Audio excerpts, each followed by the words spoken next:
Hello and welcome to Fiction Fans, a podcast where we read books and other words too. I'm Lily. And I'm Sarah, and it is high time, way past high time, that we had P.L. Stuart onto the podcast to talk about his book, A Drowned Kingdom. Thank you so much for coming on. Thank you, Lily and Sarah. I'm so honored to be here. I'm so excited to talk about your book with you. But first, what is something great that happened recently? Something great that happened recently. Well, I live in Canada, and I know a lot of people exaggerate about Canadian weather, but sometimes it gets pretty bad in the winter. And I live in Barrie, kind of like the snow belt, about an hour north of Toronto. And I actually had pretty good commutes. I only had 1 2-hour drive to work this week. So I alternate working from home with days driving to the office. And the office is nominally about an hour drive. They're in good weather, good traffic, but sometimes it's not. But I only had one bad drive this week where I expected to have 2 or 3 because of the weather. So I know a small victory, but I'm happy about it. Hey, that counts. Yeah, I'm happy about it. So that went well this week. Oh man, I'm such a wimp. I'm also hybrid in my work life. And if it snows in Seattle, I'm like, that's a work from home day for me. It's rarer here, so I can play that game. Well, that's awesome. I'm happy for you. I'm not a hater. I'm happy for you. I'm just sitting here amazed that you will go to work when you have a 2-hour commute, because I work from home, and I'm like, nope, I'm not going to do that. No, I'm grateful now. I used to work shift work. I don't do that anymore. I work, Monday, Friday, 9 to 5 now. I have weekends off, I have holidays. I can plan my life. I can go to my wife and say, hey, honey, what are we doing this weekend? Like that wasn't a thing for a long time. So I'm grateful. Oh, that is good. Sarah, how have you been doing? What's something great that's happened for you? My good thing is that sometime between the end of December and the beginning of January, I don't remember when exactly, I ordered some yarn from a yarn dyer in Ireland, and my package arrived today. So it took a while, but it finally got here, and I'm very pleased. Is that the one you've been texting me about all day, waiting for it to arrive? Yes, that is that one. Do you know what you're going to make with it? No. All right. When I bought the yarn, I had some idea, and now I have no idea. So it'll be a surprise. My good thing is that earlier this week, I went to go see a musical called Quixote Nuevo. It was very good. The local Seattle Repertory Theater up here put it on, I guess in conjunction with the Portland and South Coast rep. Anyway, it's like a retelling of Don Quixote, but like a retired literature professor who's getting senile thinks he is Don Quixote because he used to teach the book. And so he's like recreating the story running around his like border town in Texas. And anyway, it was very good, very sad, but amazing show. So like he literally like goes charging at windmills and stuff and the whole nine? It was an immigration drone, border patrol drone that he goes charging at. Yeah. I gotta check that out. Yeah, it was really good. Yeah, and like I said, very sad. It dealt with a lot of like border stuff on the Texas-Mexico border, so it's sad by default. I get it. That was a downer. That's not what I meant to do. Anyway, moving on. What's everyone drinking tonight? I've got some red wine. I think Othrin. Is Othrin how you pronounce it? Othrin? I feel like... Yeah, Othrin? Yeah. I feel like he comments a couple of times that he's sad that he's not able to drink wine in the book. So I'm drinking it for him. Oh, I'm honored. Thank you. Yeah, he's definitely a wine snob. Yeah, a little bit. He's a snob in a lot of other ways, obviously, but he's a wine snob for sure. So you're drinking red? I'm drinking red wine, yeah. Merlot, Shiraz? It's whatever the bottle said it was. Whatever the bottle says. Don't need to know what it is, just it's red wine, it's good. All red wine is good, so. Yeah, basically. I agree. Totally concur. Well, it has been, for me, bad weather this week, although that's, relative a little bit. But at some point in time, when it's been storming for too many days in a row, I just need to drink mint tea in bed. So that's where I'm at. I have my hot mug of mint tea, and I'm staying warm.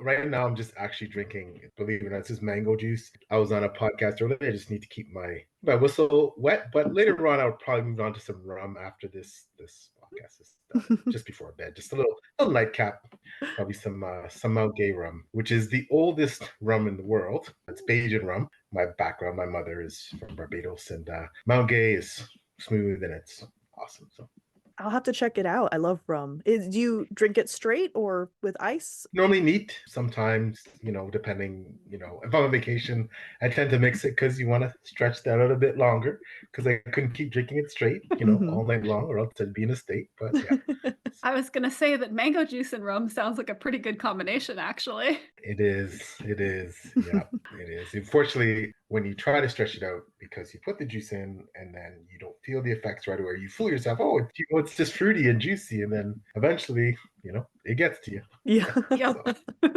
Has anyone read anything good lately that we're not already discussing tonight?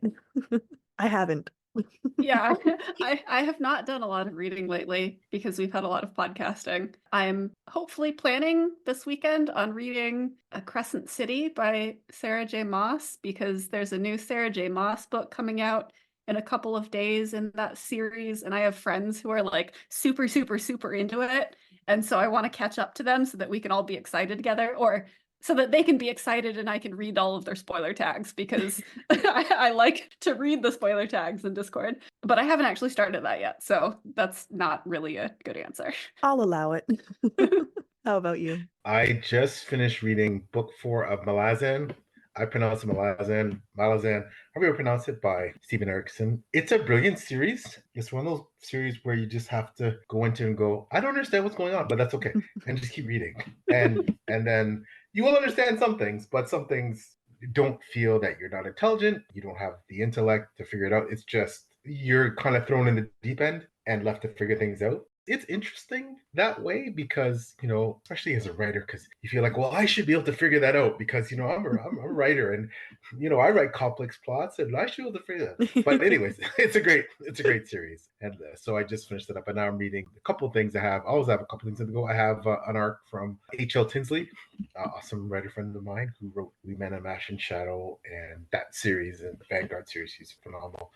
I was privileged to read her arc called The Hallows, and I'm also reading another good writer friend of mine, the Awesome Miles / Christian Cameron. I'm reading the last book of his Masters of Mages trilogy, Bright Steel. So that's what I kind of have on the go right now. Nice. You are carrying that question for us since neither of us had good answers.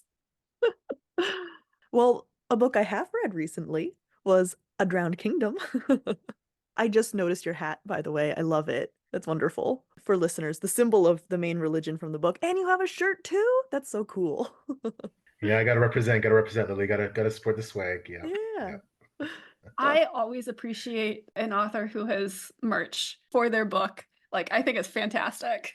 It was the thing we want to, my wife, who's my business manager, the real brains behind the entrepreneurial thing. Hey, Deb, love you, sweetheart. If she might watch it later. Well, sorry, listen to it later. Who knows? So, but yeah, so we initially wound up giving most away just to friends and family or when we went to shows or cons or fairs. But of course, you got to keep some good stuff for yourself. So, so I like wearing it and I tend to wear it whenever I go to things like this. So Awesome. Well, I love it. Okay, so one of the things I noticed reading this book is that it takes, I would say, about halfway through the novel before we're really introduced to the magic system of this world. And I realized this before we got there, obviously. I think I was like a quarter of the way in, and I went, there's no magic in this book. But it 100% feels like a fantasy novel. And then you threw me into a tailspin of what does it mean to be a fantasy novel? Why am I so convinced that this is a fantasy novel at the point where there was no magic yet? And it did eventually show up, and so I felt, confirmed.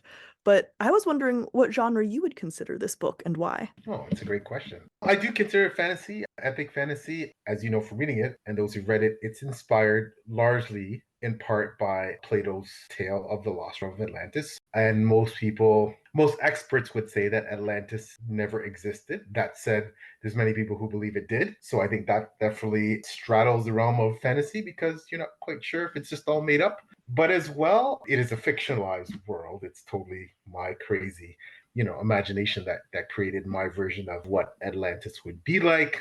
And it's funny, a lot of people categorize my book and read it as such and enjoy it as historical fiction. I think for that, you have to make a leap and make the presumption that Atlantis did exist in some form. And then you have to make the leap that, well, this is PL's version of something that really existed. And then from there, then you're saying, well, PL is making his account, his version of something that really existed. And that would make it historical fiction. Some people classify it as historical fantasy. So pretty well the same thing, except the fact that you add the fantastical elements. So, I mean, what I would categorize it, I do categorize it as epic fantasy, more on the military fantasy side. That comes up more, I think, in the books that follow A Drowned Kingdom. But yeah, pretty well epic fantasy. That's my take on it. But I talk about this a lot, that when you write a book, you have ownership and accountability for it. But once it's out in the wild, it is whatever you, Lily, or you, Sarah, think it is, right? It's not really mine anymore. It's all your impressions and your thought processes and everything's added in there and mixed together. And that's what the book is. We also ultimately landed on epic fantasy. Yes.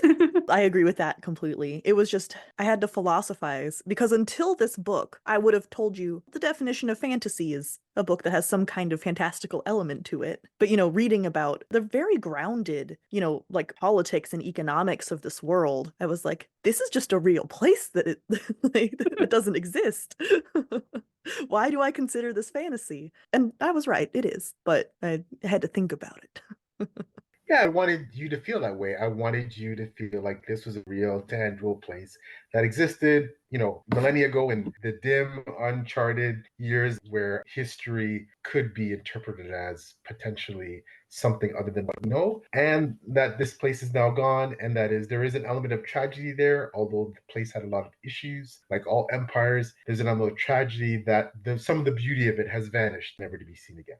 I wanted that to be kind of a lasting impression. I do think that definitely there is a very strong sense of place in this book with the empire and all of that and all of the world building that you do. And as a reader, it was a little bit slow going into it because we're introduced to all of these concepts, right? And I don't mean that in a negative way, just that we get so much about the world and the society, right? And then at a certain point, things start happening really, really fast. And the pace picks up really dramatically. Was that the same experience when you were writing it? Like the first quarter, the first 50% took longer because you were building out the world and then everything went much faster? Or did it all kind of go at that same pace? What's funny, as writing it, I wrote the ending of the book first, and then I came back. I'm weird that way. You've interviewed lots of writers. We have these weird habits and traits. But for me, to be honest with you, the world building part, so the book is divided into three parts, as you know, predominantly world building is a lot of it's front loaded in the first part of the three. And that was the easy part to write because that's really, I mean, I'm not saying it's a skill or strength, but if I have an element of my writing that I really enjoy, that I feel that I can do well, it's the world building, right? I've talked with some podcasts, like I never thought people would really think my ballad scenes were good, but people seem to really like them. But it's not something that I thought would be a strength. And this book doesn't have many, like the books to follow have lots. But the world building is the easy part. That's, creating the world because it's all in my crazy head, right? And, I have all my maps and my genealogical charts and, my timelines. And it's all just, it's just like you kind of spit it out. I don't want to say vomit it out because it sounds kind of more chaotic. But literally, it just comes out. I think that because I'm a real plotter and the entire 7-book saga that I have is all planned out down to the titles of the books and the cover art and, all of the plot lines. It really wasn't onerous on me to write any part of A Drowned Kingdom. It was the easiest book I've written to date. It just went, that's the book. I know it sounds crazy, but whereas my second book was tough to write for different reasons. But anyways, yeah, it wasn't hard at all. Was your second book the second book in this series? Yes, my second book was second book in the series, and it was tough to write mostly because of things like imposter syndrome. More on that end because you feel that you're taking all the things that people liked or didn't like about the first book. You're looking at what nominal, marginal success you've enjoyed and said, okay, well, all the people are expecting the second book to be even better. So if you don't make it better, then you haven't succeeded. So I felt that pressure, I think. And even though a lot of people love the second book more than the first book, the first book's my baby. That's my baby, right? I was just on another podcast talking with Ryan Kale about that. It just has a special place in your heart, right? And so this one that we're talking about does for me. I feel like, and I'm not a writer at all, but I feel like the first book is for you, and then the second book and everything subsequent to that has expectations because you've put out that first book or the other books in the series into the world. And as you've said, like people are bringing their own viewpoints and their own perspectives to the series, and you have to balance that versus what you want to do and what you're like thinking of. And that just sounds a lot harder to me. Yeah, it can be. Some things I really like to write about. I love to write, not good, romance, relationships. I get to write more of that in later in the series. Sibling relationships, somewhat in this book, obviously, it's a big part, but parental relationships, things like that. I get to write about that later on in the series. But this book was very much, of course, as a first book, laying everything out. So our main character and our point of view character, I'm gonna pronounce his name wrong again. Oh, Othrin, I think. Authoring. All right, great. Was fascinating to me because he was such a, well, say interesting guy to be kind to him. Have to be kind. He's not a good guy. No, he sucks and was very racist and terrible all around. But did you have any special considerations around writing a main character who's so deeply flawed? Well, I wanted to write the things he was saying and his viewpoints and his things he was espousing as sensibly as I could, but as realistic and as forthright and blunt as I could. That's kind of a delicate balance, I guess. And I wanted to depict someone who was real, that you would think, I met someone like this and this is how they sound. But I wanted you to be able to look behind that and also see some of his positive qualities and see that why he was the way he was. Did he have any hope of change based on things like his upbringing, the people he's surrounding himself with now, and the people who have influenced his upbringing, the experiences he's going to encounter. So the things I considered most with him, though, was making him seem authentic. Of course, in the context I write, it's kind of analogous to like a medieval type period. So people don't have as long lives. They, 50, you're pretty old, and you do things more accelerated. You marry young, you have children younger, you take on responsibility younger, and he does. But so it's easy to forget that, as much as your life in terms of lived is shorter and some processes are accelerated, he's still nominally a pretty young guy, right? And there's an element of maturity there too. I want you to look at, is this realistic for someone who, based on his upbringing of privilege and royal and at the pinnacle of a society, who thought they're the pinnacle of every society, and everything else that went around him, and his rather dysfunctional family and all those things, was it realistic? What I really aimed for was realism. So if he seems realistic, then I did my job.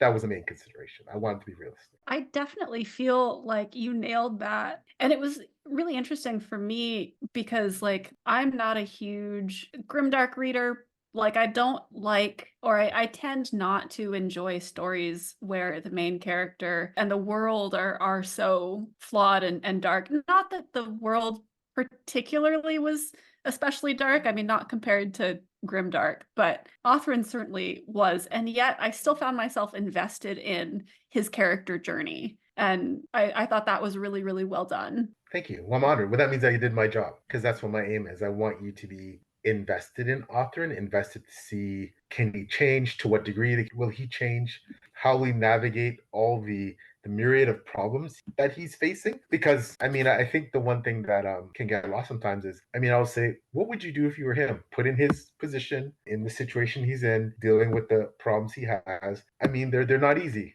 right? And so I think you also gain a little bit of empathy for him in that, what he's confronting is a lot. Realistically, he is confronted with a lot of challenges. Absolutely. Can I assume that the whole series follows him as the main character, or does it jump around? While the whole series follows him as the main character, you will see more POVs and different POVs as the series progresses. The Drunk King was strictly his POV. And when we get to the last Atlanteans, was his second book, you'll have a couple of chapters from, I won't spoil anything, from other characters in the book. And they're first person as well. And that continues in Lord and King, the third book, where you also get an omnipotent third person perspective in the prologue. And then when you get into Alliance Pride, which is the fourth book, which is about to be published, you have a couple of POVs, third person, author in first person, and it just continues from there because there's a reason for that. Author is, of course, an unreliable narrator, and I don't want you as a reader to see certain things other than from his limited, flawed perspective until later in the series. So as things kind of are revealed, you'll be like, oh, that's what was going on with that, right? So that's a big reason for the first person POV. You just answered my next question, just because Othran admits out loud that he wants to rewrite history. He intends to rewrite history, which makes me, as the reader, reading his perspective, go, well, now I can't trust anything you say. It was delightful. I felt like seen by the characters somehow. Yeah, and I think that is also part of obviously one of the themes that history in all of its forms isn't always necessarily reliable because of the people who are writing it, and that Othran is certainly not the first leader, past or present, that chooses to rewrite narratives for their own benefit. We're faced with that even in modern times, right? So this isn't something so new and earth-shattering, simply presenting it from a first-person perspective where you're kind of forced to like, well, for now, all I have is his perspective and his claim that this is how things happen, right? But as the series progresses, you do see it's easier to delineate how much of what he's telling you is spot on gospel truth and how much is kind of Othran's, either embellishment or twisted, viewpoint. Well, that makes me very excited to continue reading the series and to see how his viewpoint continues to be unreliable and in what ways it's unreliable. But one thing that he talks about a lot, and one of the main conflicts in this book, is this tension between the quote unquote pagans who worship multiple gods and the Atlanteans who worship the single god. And that's kind of a through line through the entire book. Can you talk about writing that tension a little bit?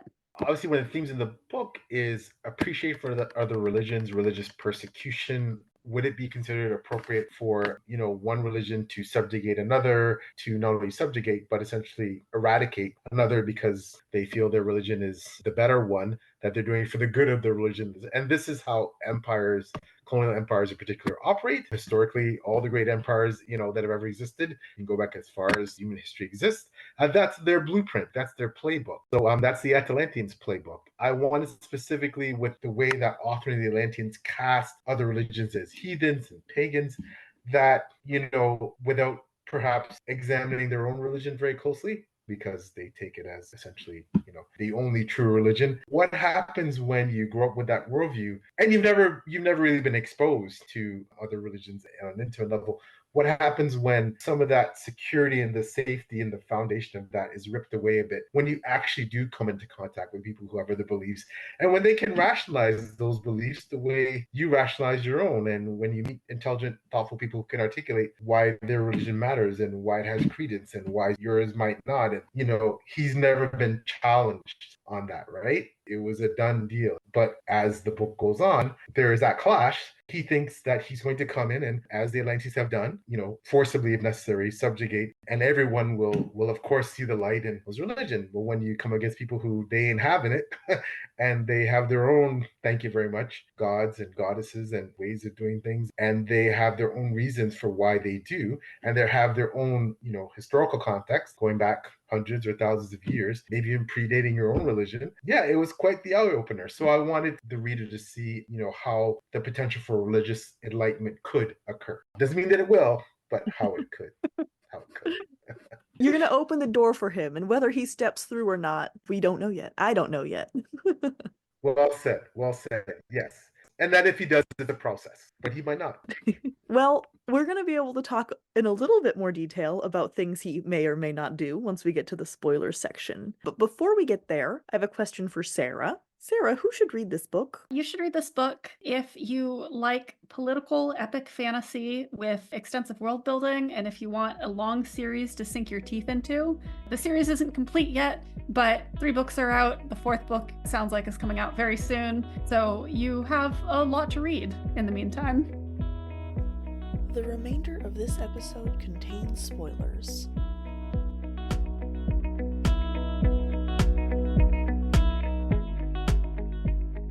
So I brought up at the very beginning how the magic system is sort of implied at first. Maybe that's not quite the right way to say it. The druids obviously are doing something. We don't really know what. Although, I mean, yes, I think in hindsight they are doing something, but in the beginning, I will say that I kind of thought that it was just propaganda and they weren't actually doing something. I was not convinced they were doing human sacrifices. That I was like, that's definitely made up. I wasn't convinced they were doing any kind of magic at all. Interesting. Yeah, until we knew for sure that there was magic in the world. I said implied. Yeah. Well, we do see more concrete magic later on. How much, can you give us a teaser, I guess, about how much of the magic system we've seen in this first book compared to what we have coming later in the series? Okay, so first of all, I mentioned earlier about wanting to give the reader or refusing to give the reader anything other than Othrin's unreliable first person narrative. And the magic is a big part of that because, I mean, obviously, as a reader, you can read this book and go, is this all in Othrin's mind? Yeah. Is he imagining this? Is this really happening? Some of the phenomenon that happened, can that be explained rationally by non-magical means? Could that have happened? Talked about the Druids. Well, did they really do this? Did they do all these things, spirit people away? Did they engage in human sacrifice? Did they not? There's no real tangible hard evidence to it. I wanted the ambiguity. I wanted you as a reader to question what's really going on here. Okay. And I wanted you to have that feeling by the end of the book. Is there really magic in this book? Or is this all coincidence? Some things that happen? Is this all in the author's head? Is author going crazy? Is he lying to you? Like, I wanted that feeling of, we're not really quite sure what's going on here and how this all works yet. So the first book, I definitely wanted that feeling. As the series progresses, you get to learn slowly. I peel back layers, a layer here, a layer there, and you understand to what degree this is real and this could potentially be imagined or false in terms of what's going on. This could be simply run off to coincidence, but seems like it's definitely something going on here magically. But again, it's a progression. It's a 7-book series, and I don't reveal everything right away. It's something that, again, I peel back the layers. So by the time you get to around book 4, that's when things really start to kind of explode in terms of the magical element. But I do want you to have that feeling of, disorientation in terms of, I don't really know if I can trust that this is magic. That might be magic, but I don't know about this. Did this really happen the way he said? What is he really seeing? I wanted that feeling. I personally was using Galthin as my compass in this book, which maybe was wrong because even Galthin's dialogue was told to me from Othrin's point of view. But that was really how I oriented myself, especially with the angelic visitor who told Othrin that he's the chosen one. I was like, that's convenient. But Galthin does say, hey, how did you learn this language overnight? And so to me, I was like, okay, that means something did happen. And that's all I can say about that, because I haven't read the second book yet. Well, yeah, Glathan, Othrin's cousin, he's an interesting character in that he is probably one of the most benevolent, wise, kind, thoughtful, introspective, open-minded, considering he's raised in the same environment as Othrin. Essentially, he's only kind of a rank below Othrin in the hierarchy. He's part of the royal family. But Glathan is more well-traveled. He's more cultured. He has been to Crimea previously, so he's encountered the cultures that Othrin is about to encounter. He knows much more about them than Othrin. He's had that exposure. He's also generally more tolerant. And there's reasons for that, which you'll learn later why. But Glathan is a good barometer in a lot of ways for the kind of grounded in reality, as you point out. Like Othrin uses Glathan as that. When Othrin is going off kilter, hold on to Glathan, what Glathan's saying, right? He believes in me. He knows what the right thing to do is. He's my moral compass. He's my advisor. So he is a good barometer in a lot of ways. If you'll remember, Glathan doesn't always necessarily comment about the veracity of something Othrin says, but he says that he believes in him, right? So there's a general overall endorsement rather than the specific thing that Othrin may be talking about. And as well, I think Glathan believes in Othrin despite Othrin's obvious flaws. So I think hopefully the readers, they ask themselves, why would someone as smart and kind and nice as Glathan just want to follow this dude, right? Who's this way, right? When Glathan himself seems a lot more fit. He's a lot more kingly. a lot more magisterial in his bearing. He's wiser, he's more mature, he's older. Like, Gladen should be the king, if anybody, right? So, but yet he's just bound on following Othrin. But again, those things are kind of explained as we go along in the series. So you mentioned that you've had kind of a really clear vision for where you're going from the beginning of writing. How different is the final version of this book from the first draft? It is, I would say, if I could align it in percentages, probably 75% the same.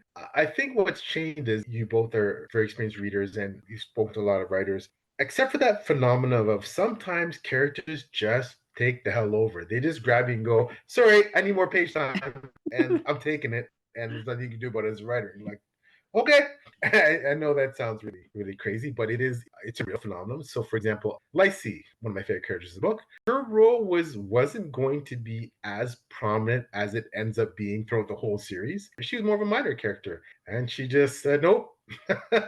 I need more page time. So, with the exception of that and a couple of more minor subplots, largely, the series is what I planned out and intended. Because, like I said, I'm probably a planner to the extreme. So, where we will end up after 7 books is overall pretty well exactly where I wanted us to get to. And hopefully, it's an interesting journey. It's interesting that you say that Lacey was originally intended to be a minor character, because I definitely got major character vibes from her. Yes, she is a major, major character. She is, in a lot of ways, Othrin's foil. They're very similar, but yet very different. And she's one of the few characters in the book that can put Othrin in his place, call him out on the things he says and does, challenge him. And yet, of course, she has a real interest in him romantically, which, obviously you can imagine creates a lot of tension. Yeah, she kind of took over, and I love her character. I love writing. All her scenes are always my favorite to write, and I just find her to be really compelling and someone who, a lot of people say they can't get enough of Lacey in the books, and you'll see more of her as the books go on. Well, good. So we've talked a little bit about all of the world building that we've gotten in this first book. Is there an aspect that you think ends up being the most important later on that the reader might not realize? Well, there's a few aspects. What I can say is this. Number one, I think a lot of people were surprised, although those who know, the tale of Atlantis is one of the most popular fables ever written. People know it sinks. I say right up front that it sinks on the back. There's no spoiler that Atlantis sinks. But I think for some people, it was the extent to which I built up that world, my version of that world, and then essentially destroyed it. So that might have been a bit surprising that, we spent a lot of time, learning about Atlantis and how the society worked, as you said, and the histories, genealogies, the customs and the different parts, the different regions, and then you destroy it. There's a few reasons for that. One, because there will be 2 prequel trilogies, which will explore Atlantis. You'll get to spend a lot more time in Atlantis, and those prequel trilogies will be grounded on characters that Othrin idolizes, but that lived long before he was born, that don't quite turn out to be the way he kind of thought they were. Oh, that's the Purple Prince, and I want to say Acklin, and I know that's wrong. Adelan, yes, Yeah. you nailed it. So the Purple Prince, whose name is Arklin, Okay. and Adelan, the first king of Atlantis, who Othrin idolizes. They're like his Taylor Swift, right? Yeah. So he thinks that they're the greatest warriors ever, the greatest lords ever, but they don't turn out to be the way he thought. Anyways, you will learn that in the prequels, all about them and why they're relevant to things that are happening in the series. So Atlantis itself, for all the world building that I create throughout the John Kingdom saga, the part about Atlantis itself that is only really for 1/3 of the book and gets wiped out, that's really the most important part. So I'm guessing you didn't then sink all of your world building and genealogy notes in the bathtub after Atlantis sank. You weren't like ceremoniously drowning all of your notes and everything. No, well, Crimea has a rich history, rich cultures, languages. You'll hear and learn a lot about Crimea as the series goes on, the new continent that they go to. But although I do give you a lot of history and genealogy, etc., with the new world, Crimea, the first third of the Drowned Kingdom, the first book, is the most important element of everything to come. And what I do, just I guess as an inside knowledge, I write very circular plots. So what has gone before will come again, and I do a lot of foreshadowing. So by the time you get to the second book, it's like, oh, that was foreshadowed. Third book, oh, that was foreshadowed. And so I think discerning readers will definitely see. And when they get to the end of the book, I hope people go, oh man, I should have figured that out because, that's where everything started. But I would mention there is another 7-book series planned subsequent to this series called the John King Saga that will wrap up the entire universe. So this 7-book series, 2 prequel trilogies, that is short of any buzz or short stories I write. We'll see if they get written.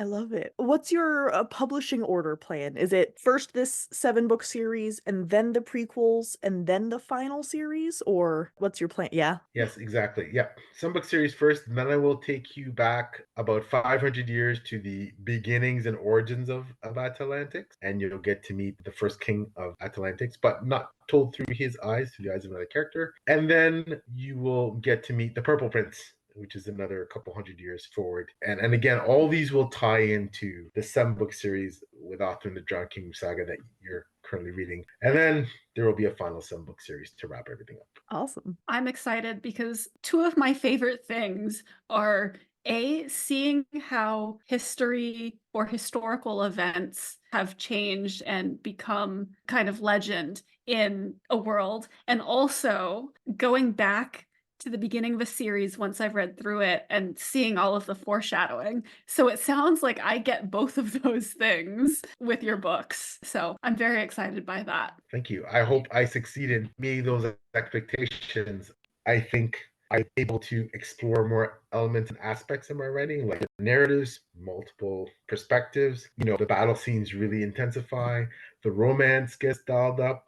The heat death factor definitely gets dialed up as we progress, and that's not for everybody, but that's always something that I enjoy writing. I've always want to write romance, love, sex. Those are just parts of the human experience that I think make books realistic. I know it's not for everybody, especially fancy readers. A lot of them aren't too fussy about that, but I like it. And human relationships, right? Relationships are at the core. I'm a character-driven writer and I'm a character-driven reader.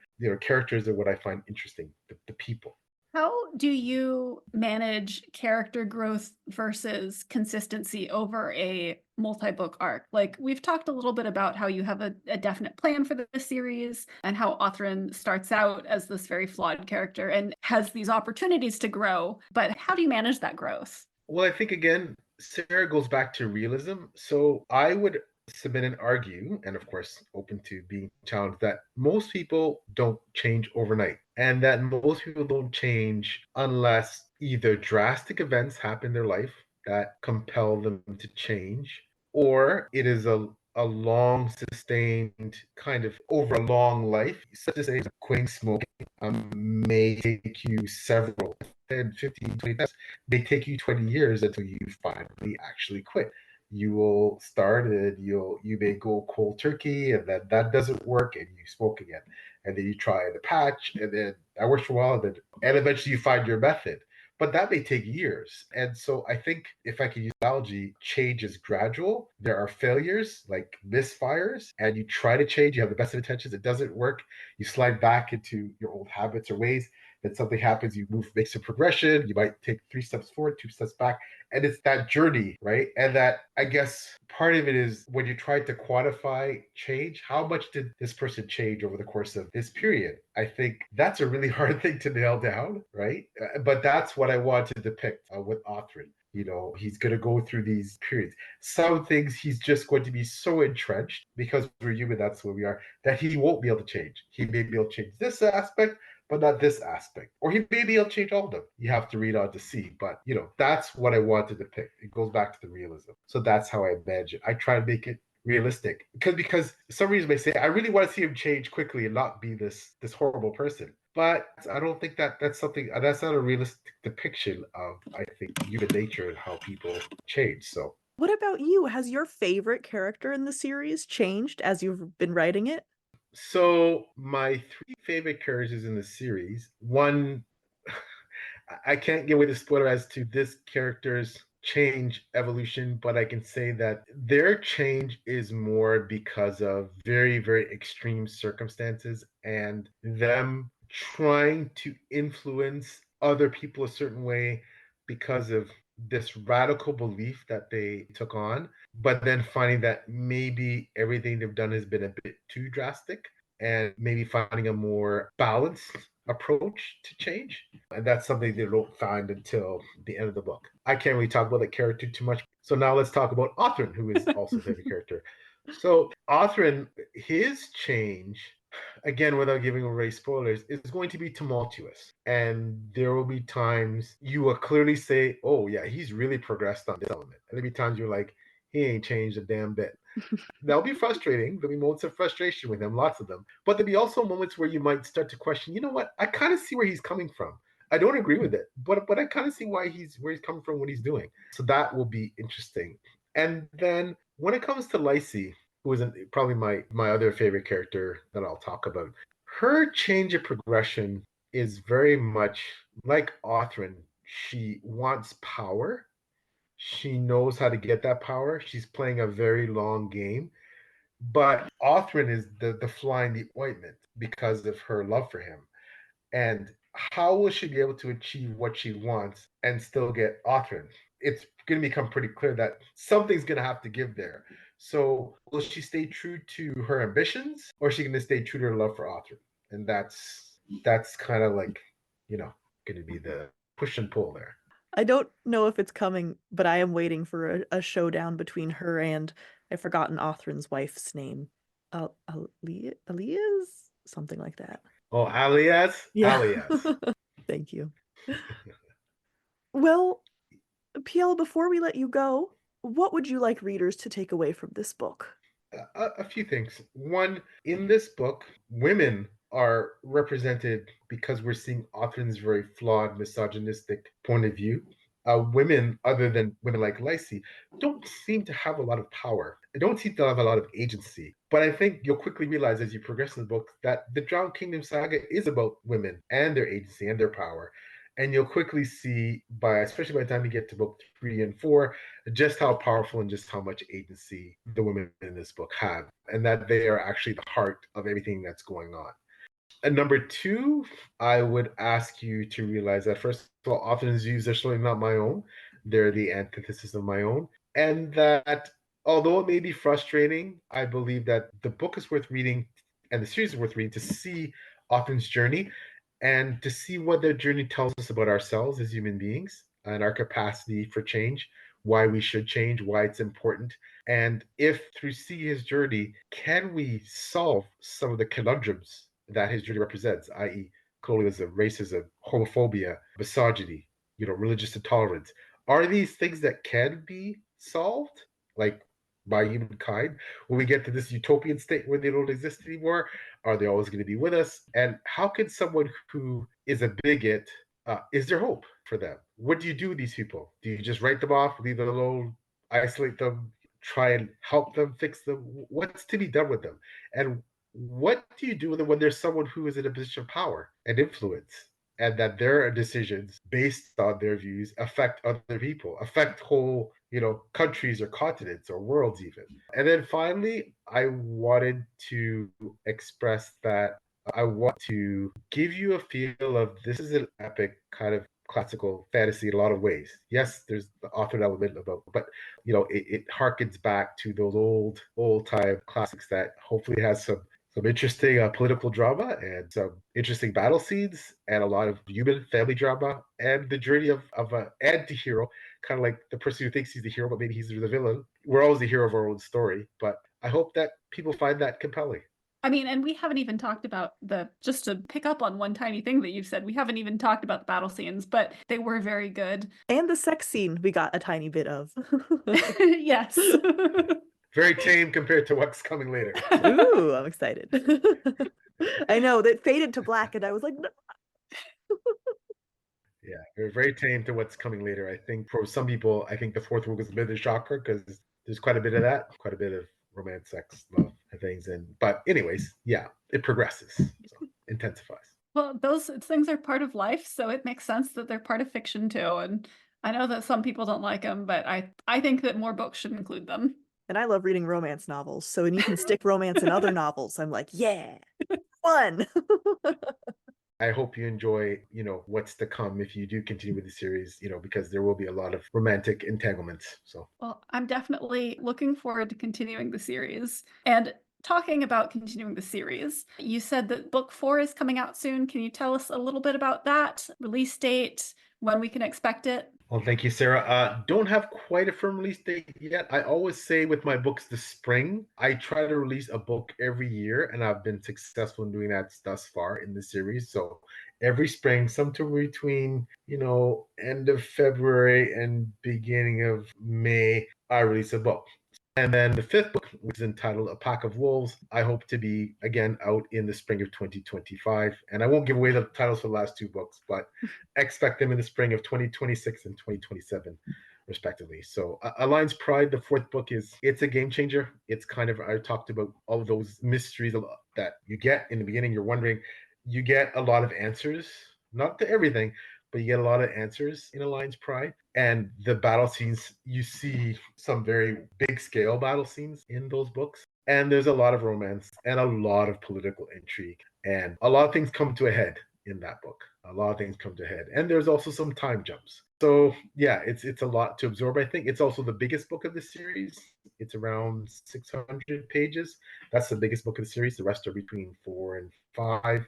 So the next book, A Pack of Wolves, be shorter, more like the 400-ish range. So more like a John Kingdom size. So yeah, it's a pretty big book. It is the middle book of the series. Well, it sounds like it has something for everyone. Can you tell us where our listeners can find you on the internet so they can keep track of your releases and everything coming up? My preferred handle is Twitter. It's at PO Stuart Writes. Also on Instagram and Facebook, however, less frequently. Still, the same handle at PO Stuart Writes. www.postore.com is my website where you can learn about the books and the releases. As well, I'm pretty active in the social media space with my wonderful co-host Taylor. Maybe between the pages, we have a podcast called Page Chewing, where we interview creatives and wonderful people from the community. And Lily and Sarah, you are two of those people where I'm hoping that you give us the honor of coming on in the future. You two are amazing. You're so wonderful. You're so supportive of everyone in the community. So we'd love to have you on Page Chewing at some point in the future. Name the date and we're there. Okay, fantastic. I'm going to hold you that. Yeah, I said it on the recording. I am an assistant editor with Before We Go blog, led by the incredible Beth Tabler. So through the Before We Go blog crew, www.beforewegoblog.com, give you reviews. I also post them typically on Goodreads as well. So yeah, that's pretty well where you can find me. Fantastic. Well, I've got some reading to catch up on before April, May, it sounds like. Thank you so much for joining us. It's been such a blast talking to you, and hopefully we'll talk to you soon. Maybe over on your side of things next time. Oh, that would be absolutely wonderful. Thank you so much, Lee and Sarah, for having me. I'm extremely honored to be here, and hopefully you enjoyed the book, and hopefully you continue in the series and you enjoy the rest. So thank you so much for giving my work a chance. Thank you so much for listening to this episode of Fiction Fans. Come disagree with us. We are on Twitter, Instagram, and TikTok at FictionFansPod. You can also email us at fictionfanspod@gmail.com. If you enjoyed the episode, please rate and review on Spotify and Apple Podcasts, and follow us wherever your podcasts live. We also have a Patreon where you can support us and find our show notes and a lot of other nonsense. Thanks again for listening, and may your villains always be defeated. Bye!